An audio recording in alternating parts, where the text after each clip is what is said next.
Alright guys, welcome back to the channel. So in today's video, we're going to be installing a new rest on my Matthews V3X33.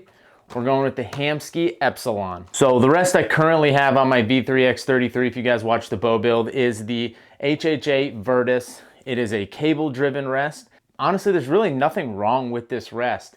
It does lack a few features that I personally look for in a rest, but this rest as a whole is a really good rest. There's nothing wrong with it. It just doesn't have what I want. This rest does not have micro adjustment. This might not be a big deal to you, but for me, I really want to be able to micro and fine tune that rest to be absolutely perfect. Unfortunately, this HHA Virtus just does not have that, and that's why I'm changing it. In years past, like I ran the Trinity Hunter for 2 years on this RX4 Ultra, limb driven. I ran the old spring system that they have, which they have since gotten rid of these.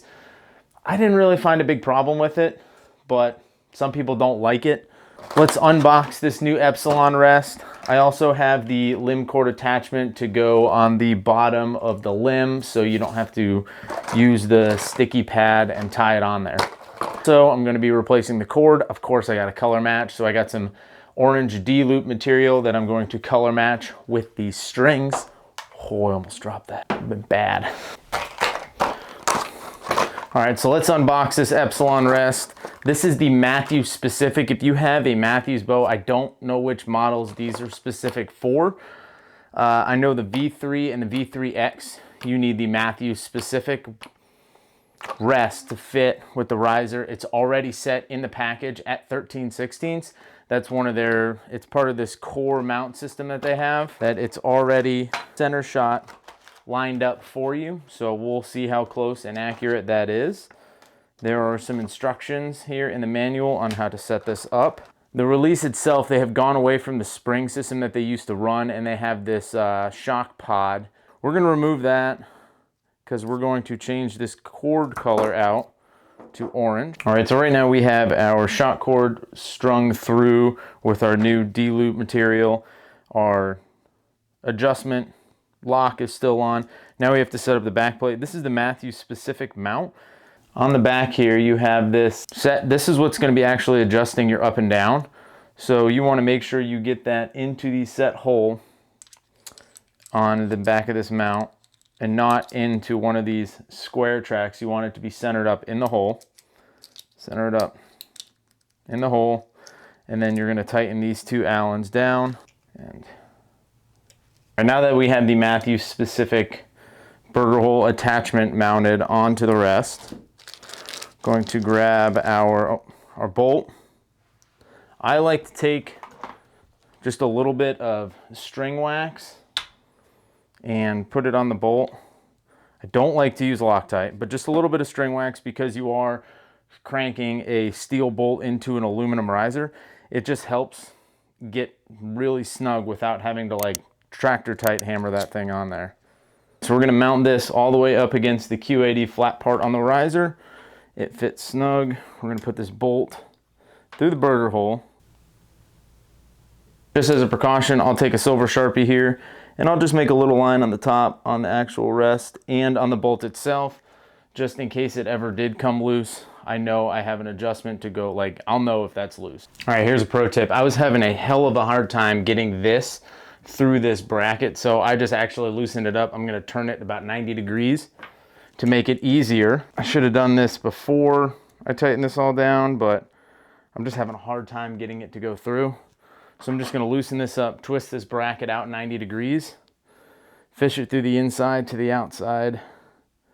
Way easier. So the knot we're gonna wanna tie for this is just a 2/2 hitch knot. It's just an over-under, just like you're tying in your D-loop. And that's all I'm gonna put on it. And then I'm gonna burn one end off and call it good. Cut this about, I don't know, 1/4 inch. So you want this shock cord either as high up to the rest as you can get it, or as low down to the rest as you can get it. If you get it kind of somewhere in the middle, I've seen people have it go in between their bus cable and their strings, and it's just not good. So, all right, I got this thing all the way down up against the knot, pull it as tight as I can, just get it right down in there. Now that I have the bottom all the way done, it's time to reinstall it in the top. I know I have plenty of cord here to work with now. All right, now that the left and right are on, we just want to make sure that our up and down is correct, the bow is level, arrow is level.